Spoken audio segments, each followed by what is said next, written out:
옛날에는 이런 말이 있었습니다. 개천에서 용난다. 옛날에는 개천에서 용나는 일이 종종 있었습니다. 그것은 이제 신분 상승을 말하는 겁니다. 도저히 용이 될 수 없는 그런 사람이 개천에서 용으로 이렇게 신분 상승이, 신분의 변화가 일어난다.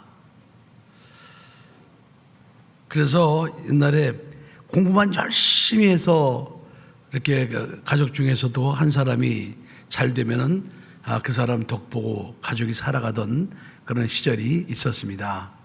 열심히 공부해서 또 사법고시 합격하면은 온 집안이 함께 살아가는 그런 시절이 있었습니다. 그러나 이제 세월이 지나면서 이제 개천에서 용나는 시절이 지났어요. 이제는 정말 이렇게 모든 기반이 갖춰지지 않으면, 다시 말하면 금수저 출신이 아니면 이게 금수저가 되기 어려운 거예요. 지금은 흙수저가 금수저 되기가 굉장히 어려운 세상입니다. 자, 그런데 우리에게는 한없는 그런 신분 상승의 기회가 있어요.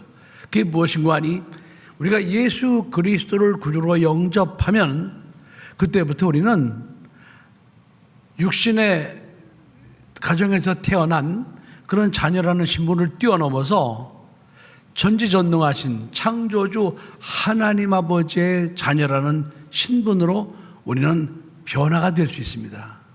개천에서 용나는 정도가 아닙니다, 이거는. 그래서 우리가 예수 그리스도를 구주로 영접하는 순간부터 나의 영적 신분이 변화가 됐구나 라는 사실을 여러분들이 믿어야 되는 겁니다. 영적 신분이 변화가 됐다. 여러분들의 육적 신분은 변화가 안 될 수 있어요.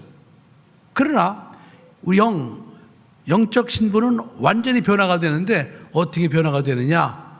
하나님의 자녀로 거듭나게 되는 겁니다. 이걸 예수 믿는 사람들이 믿어야 되는 거예요.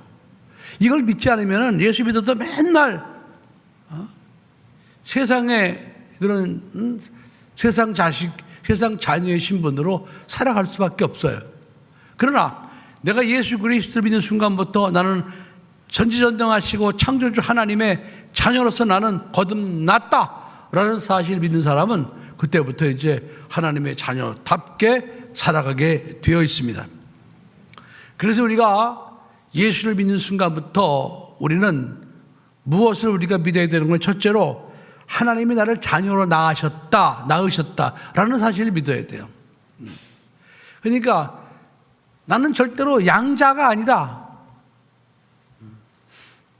여러분, 양자는요, 그 육신의 부모님과 피 한 방울 섞이지 않았습니다. 성도 같지 않습니다.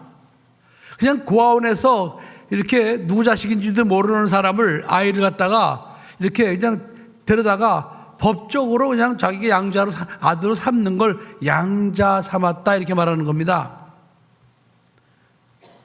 그러나 성경 어디에도 예수 그리스도를 믿는 우리들을 하나님이 양자 삼았다는 말씀이 없습니다.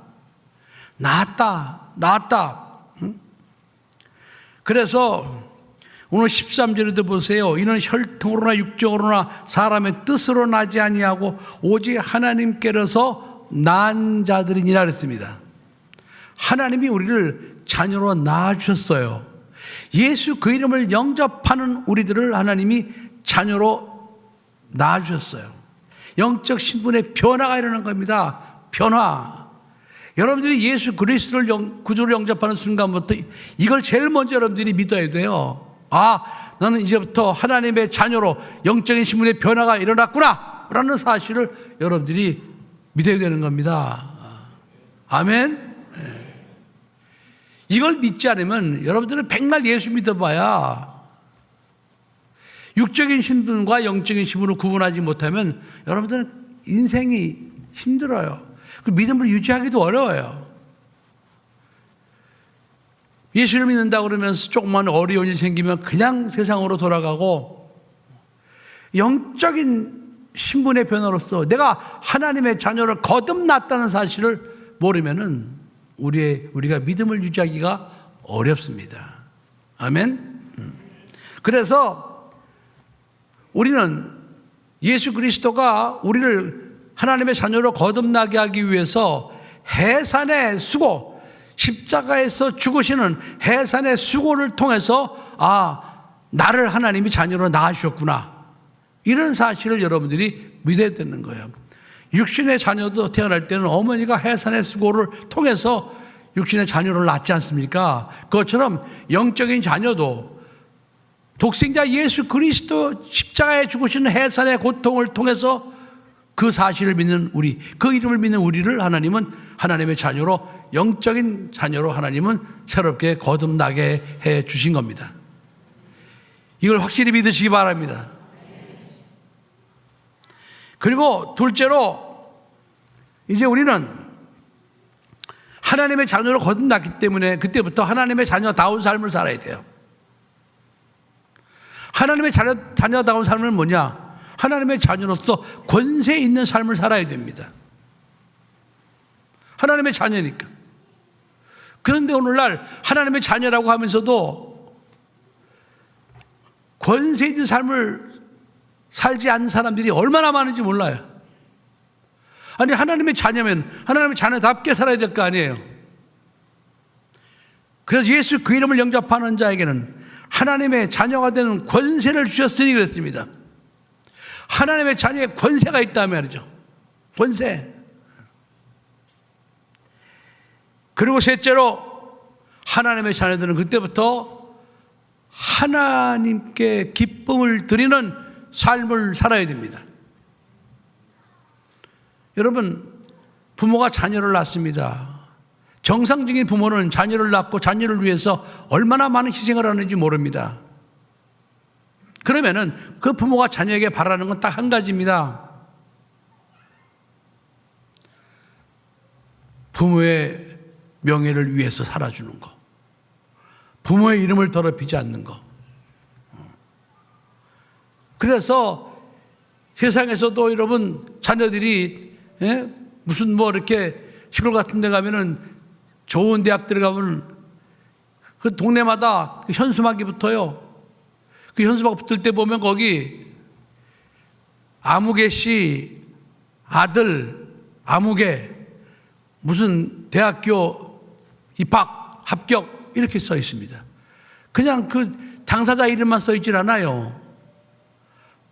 거기 반드시 그 합격한 그 아무개의 아버지 이름이 들어가요. 그걸 보는 아버지가 얼마나 기쁘겠냐 이 말이에요, 여러분.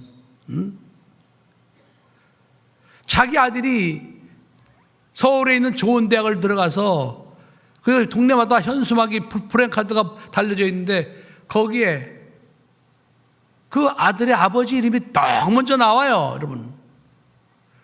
그거 하나만 잘해도 자녀는 그 아버지께 효도하는 거예요.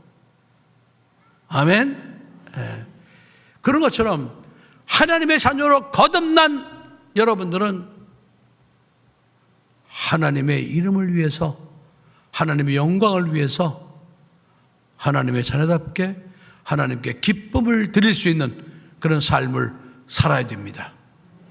이 세 가지의 삶을 살 때 여러분의 인생은 하나님 안에서 반드시 성공한 인생으로 하나님이 여러분을 기억해 주시고, 또 하늘에서 여러분에게 놀라운 상을 주시고, 이 땅에서도 여러분이 변화된 영적 신분을 가지고 하나님의 자녀로서 축복된 삶을 살 수 있다는 사실 여러분 꼭 믿으시기 바랍니다.